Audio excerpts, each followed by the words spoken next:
يتأهب جيش الفرس للقضاء على جيش المسلمين. يطلب قائد الفرس من قائد المسلمين أن ابعث رجلا منكم لنكلمه ويكلمنا. هو في الحقيقة لم يرد حوارا نقديا أو حديثا وديا، كان هدفه تحطيم ذلك المفاوض نفسيا حتى يخضع له فيرجع إلى قومه بنفس منكسرة مهزومة. لقطة تاريخية نعرفها نحن المسلمين ودائما ما تتردد على أسماعنا، لقطة لصدق وقعها شرفها الله وخلدها التاريخ حتى أصاب سدادها قلوب حاضريها وسامعيها من بعد. يزين قائد الفرس مجلسه بالنمارق المذهبة والزرابي المبثوثة، يظهر اليواقيت وغير ذلك من الأمتعة الثمينة، ثم يجلس ويرتدي تاجا من الذهب على سرير من ذهب وينتظر.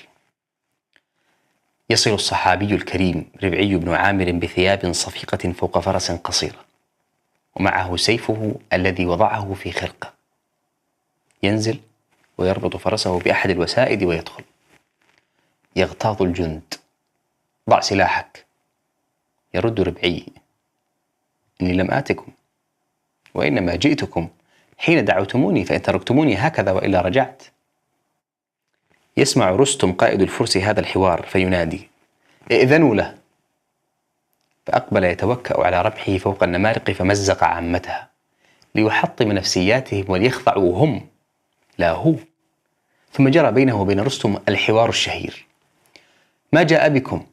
قال: الله ابتعثنا لنخرج من شاء من عباده من عبادة العباد إلى عبادة رب العباد، ومن ضيق الدنيا إلى سعتها، ومن جور الأديان إلى عدل الإسلام، فأرسلنا بدينه إلى خلقه لندعوهم إليه، فمن قبل ذلك قبلنا منه ورجعنا عنه، ومن أبى قتلناه أبدا حتى نفضي إلى موعود الله. حاول رستم مجاراته في الرسالة ليستلين قلبه ويميع أمره، لكنه خسر في معركة انتهت منذ زمن طويل. بعدها يجتمع رستم برؤساء قومه: هل رأيتم قط أرجح وأعظم عزا من كلام هذا الرجل؟ يستعجبون: أما ترى إلى ثيابه؟ ويلكم، انظروا إلى الرأي والكلام والسيرة. لعل رستم أراد ولو للحظة أن يشعر ربعي الفارق الحضاري بين الأمتين، ليهاب من صنعة زينة يخالها المرء قوة وعظمة، ويعود لنفسه بازدراء واحتقار. لكن جذر العقيدة بدلت الموازين، وهكذا تصنع العزة. ما الذي يفتقده المسلمون اليوم؟ ما الذي ينقصهم ليكونوا في مصاف الأمم؟ بنايات شاهقة وطرق واسعة؟ أم العزة التي تلاشت فانكسرت نفوسهم وانبهروا بكل ما هب ودب؟